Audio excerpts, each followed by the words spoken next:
வணக்கம், நான் தர்மா. நான் இப்ப எங்க நிக்கிறேன்டா, யாழ்ப்பாணத்துல கோண்டாவில கொட்டைக்காடு வீதி என்று சொல்லப்படுகிற வீதியில நிக்கிறேன். இந்த இடத்துல ஏன் நிக்கிறேன்டா, இந்த இடத்துல ஒரு காணி ஒன்று விற்பனைக்கு வந்திருக்கு. நிறைய பேர் கேட்கிற நீங்கள் காணி ஒன்று வேண்டோணும் வேண்டோணும் எங்க எப்படி வேண்டலாம்னு சொல்லி நிறைய பேர் கேட்கிற நீங்கள் அவர்களுக்கு இந்த காணொளி வந்து பிரயோசனமாக இருக்கும்னு நினைக்கிறேன்.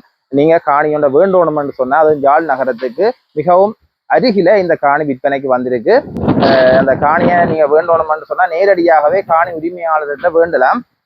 எல்லாருமே கூடுதலா அந்த காணி திறகர்கிட்ட வேண்டி நிறைய காசுகள் மேலதிகமாக கொடுத்து வேண்டார்கள் இருக்கிறேன். ஆனா இந்த காணியை பொறுத்தளவில் நான் காணி ஓனர்கிட்ட நம்பர் உங்களுக்கு நேரடியாகவே தாரேன். அந்த நம்பருக்கு நீங்க தொடர்பு கொண்டீங்கன்னு சொன்னா நேரடியாகவே அந்த காணியை நீங்கள் அவரோட தொடர்பு கொண்டு கதைக்கு மேலதிக விவரங்களை பெற்று வாங்கக்கூடியதாக இருக்கும். இந்த காணியை பொறுத்தளவில் இந்த இடத்துல இருந்து நாங்கள் யாழ்ப்பாணம் போகணும்னு சொன்னா கிட்டத்தட்ட 6 கிலோமீட்டர் தான் இந்த யாழ்ப்பாணத்தின் தூரம். யாழ்ப்பாண பேருந்து தரிப்பிடத்தின் தூரம் 6 கிலோமீட்டர் தூரத்துல யாழ்ப்பாணம் பேருந்து தரிப்பிடம் இருக்கு. அதை விட நாங்கள் இதுல இருந்து பலாலி வீதியை பார்த்தோம்னு சொன்னா பலாலி வீதியானது 700 மீட்டர் தூரத்துல பலாலி வீதி இருக்கு. பலாலி வீதியில ராசம் மணிமண்டபம் ஒன்று இருக்கு. அந்த ராசம் மணிமண்டபத்துக்கு பக்கத்து ஒரு வீதி ஒன்று வருது. அந்த மண்டபத்தோட சேர்ந்தே ஒரு வீதி ஒன்று வருது. அதால நீங்க வந்தீங்கன்னு சொன்னா 700 மீட்டர் தூரத்துல இந்த காணி அமைஞ்சிருக்கு. நல்ல ஒரு அமைவிடம், அமைதியான சூழல்ல இருக்கு. நீங்கள் வீடுகளை கட்டுறதுக்குண்டா என்ன, வேறு சேவைகளுக்கு பயன்படுத்துறா என்ன நீங்க பயன்படுத்தி கொள்ளலாம். இந்த இடத்த பாத்தீங்கன்னா இது வந்து பக்கத்து இருக்கிற இடம் எல்லாமே ஒரு வளமான மண், நிறைய தோட்டங்கள் செய்கிற இடம் காணப்படுது. வளமான மண் வந்து இந்த இடத்துல வந்து காணப்படுது.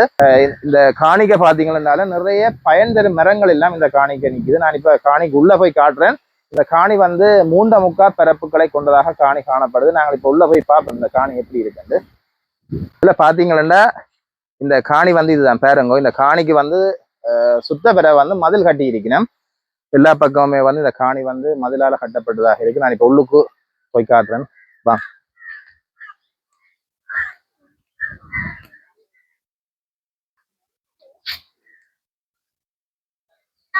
இல்ல பாத்தீங்கன்னா இந்த காணிக்கு வந்து போறதுக்கான வாசல் வந்து இதுதான். நான் இப்ப உள்ள போய் எப்படி இருக்குன்னு சொல்லி காட்டுறேன். இந்த காணியை பொறுத்தளவில் நிறைய பயன் தரும் மரங்கள் நிக்குது பாருங்கோ. வாழை மரம் எல்லாம் வச்சிருக்கிறோம். இங்க அதை பாத்தீங்கன்னு சொன்னா தேசி மரம் நிக்குது.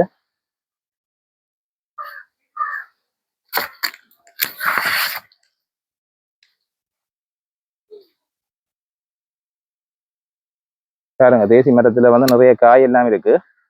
அப்படியே நீங்கள் காணியை வேண்டினோடனே பயன்படக்கூடிய மாதிரி தான் இந்த காணி அமைஞ்சிருக்கு.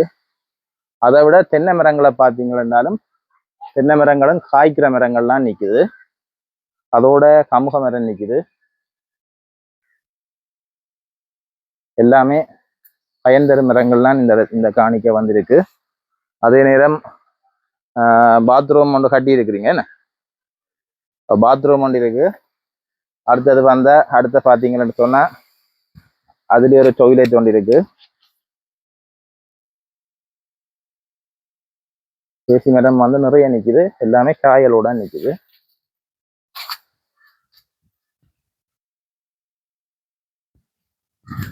பாருங்க, அப்படியே சுத்த வர எல்லா பக்கமும் 4 பக்கமும் மதில் கட்டி தான் இருக்கு இந்த காணி.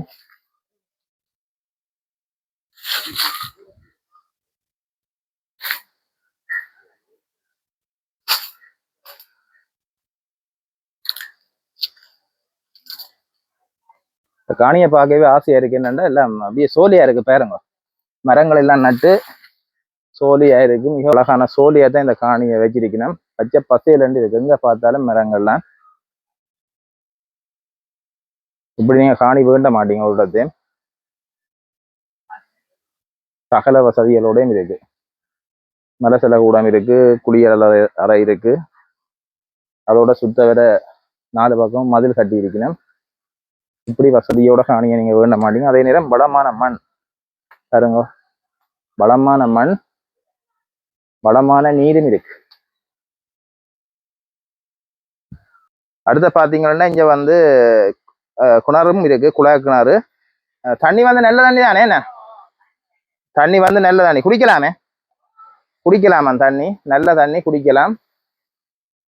சில இடத்த பார்த்தா காணியை வேண்டி போட்டு தண்ணி வந்து குடிக்கலாமே இருக்கும். ஆனா இந்த தண்ணி வந்து நல்ல தண்ணி குடிக்கலாம். அதே நேரம் இந்த பயிர்களுக்கு வந்து விடலாம். ஓ, அதை விட மின்சாரமும் இருக்கா. இதுல பாத்தீங்கன்னா ஒரு சிறிய வீடு ஒன்று இருக்கு. அந்த வீட்டுக்கு வந்து மின்சாரமும் இருக்கு. சகல வசதிகளோடையும் தான் இந்த காணி வந்து காணப்படுது. அதை விட இந்த காணி வந்து பச்சை பசேலண்டு எல்லா மரங்களும் நட்டு ஒரு அழகான காணியை வந்து இந்த காணியை வந்து வச்சிருக்கிறேன். இப்ப வந்து நான் இந்த காணியை உங்களுக்கு சுத்தி காட்டியிருக்கிறேன். பார்த்துருப்பீங்க. உண்மையிலேயே வந்து ஒரு அழகான காணியா இருக்கு. இல்ல மரங்கள் எல்லாம் வச்சு பச்சை பசேலண்டு இந்த காணி காணப்படுது. நான் ஏற்கனவே சொன்ன மாதிரி இந்த காணி மூண்டரையே பிறப்பு 3.25 பிறப்பை கொண்டதாக இந்த காணி காணப்படுது. இந்த காணியை நீங்க வேண்டணும் என்று சொன்னா காணி உரிமையாளருடன் நீங்கள் நேரடியாகவே தொடர்பு கொண்டு கதைச்சு பேசி வேண்டக்கூடிய மாதிரி இருக்கும். அவர் சொல்ற விலை 90 லட்சம் பிறப்பின் விலை 90 லட்சம் இந்த காணியின் விலை. இன்னும் கூடத்தான் இந்த நாங்கள் விசாரிச்சதுல பார்த்தோம்னா இந்த இடத்துல வந்து இந்த காணி வந்து லாபம் ஏனண்டா இன்னும் கூட விலைக்கு தான் பக்கத்து காணிகள் எல்லாம் போய்கொண்டிருக்கு. நீங்கள் உரிமையாளருடன் நேரடியா வேண்டதால இந்த காணியை அவர்கள் 90 லட்சத்துக்கு தர தயாராக இருக்கணும். நீங்கள் அப்படியே வந்து புரோக்கர் மூலம் அப்படி வேண்டுன்னு சொன்னா காசு வந்து கூடத்தான் கொடுத்து வேண்ட வேண்டி வரும். ஆனா உரிமையாளருடன் நேரடியா வேண்டதால குறைஞ்ச விலையில நீங்கள் வேண்டிக் கொள்ளக்கூடியதாக இருக்கும்.